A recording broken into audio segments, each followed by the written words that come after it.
My name is Leanne Hadley, and I am the president and founder of First Steps Spirituality Center. First Steps is located in downtown Colorado Springs, and it is our mission to provide spiritual support to hurting children and teens at no cost. It is my pleasure to welcome you today to this program, Stepping Up to Wholeness, 5 real steps that you can use with children in crisis.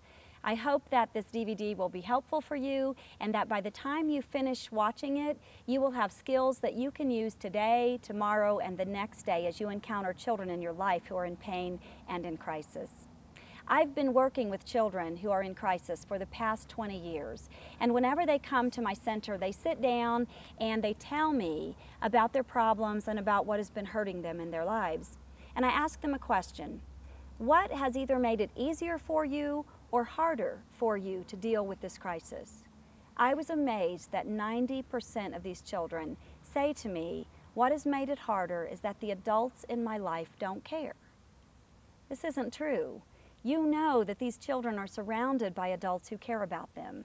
Mothers and fathers and aunts and uncles, grandparents, pastors and teachers, Sunday school teachers. They have lots of people in their lives that care. But yet the children say to me, they don't. As I continue questioning them, they say to me things like this. A little girl came to my office this week and said, you know, my mom and dad got divorced over the summer, and I know that every one of my teachers at school knows about it because my counselor told them, and yet not a single one of them has asked me about it. A teenager came to my office this week and he said to me, you know, my dad died.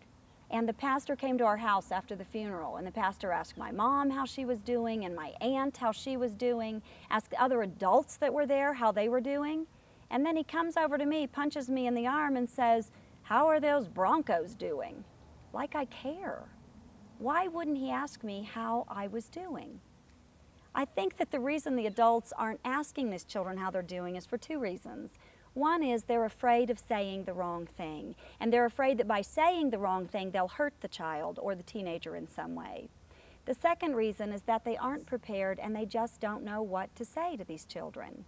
So, Stepping Up to Wholeness has been designed to help adults everywhere in all walks of life, pastors and teachers and parents and grandparents, to be prepared for when a crisis happens to a child in their lives.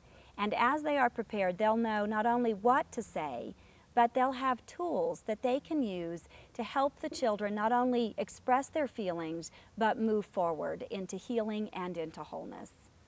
If you have any questions about Stepping Up to Wholeness once you've finished the program, feel free to contact us at First Steps. I will be glad to answer any questions and to help you in any way that we can.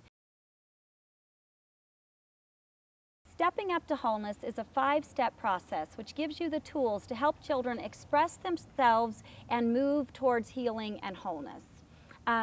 Children in crisis can include a lot of things. Things such as the death of a parent, the death of a sibling, the death of a grandparent, and even a pet can be a huge crisis in the life of a child. It also includes things like divorce and separation, blending together of families. But a crisis can also be a smaller event in the life of a child, something that causes them pain or sorrow. Things like a fight with a friend at school, or stressing out because of a grade at school, or the standardized tests can sometimes be very stressful for children as well. So you can use these 5 steps with any child who is in pain or who is having any kind of crisis, a huge crisis or even a smaller crisis. And in fact, if you use these 5 steps on a regular basis, it will help the children when they have a larger crisis to know what to do and where to start working through that problem. During our time together today, I have invited some of my friends to come and to help you. I will be demonstrating some of the tools that you can use to help children to express themselves, and I thought rather than tell you about them, I would invite my friends to show you. So, would you all like to introduce yourselves? I'm Zane. I'm Ashley. I'm Tyler. I'm Monty. I'm Montana. I'm Fiona. I'm Alize. I'm Isaiah.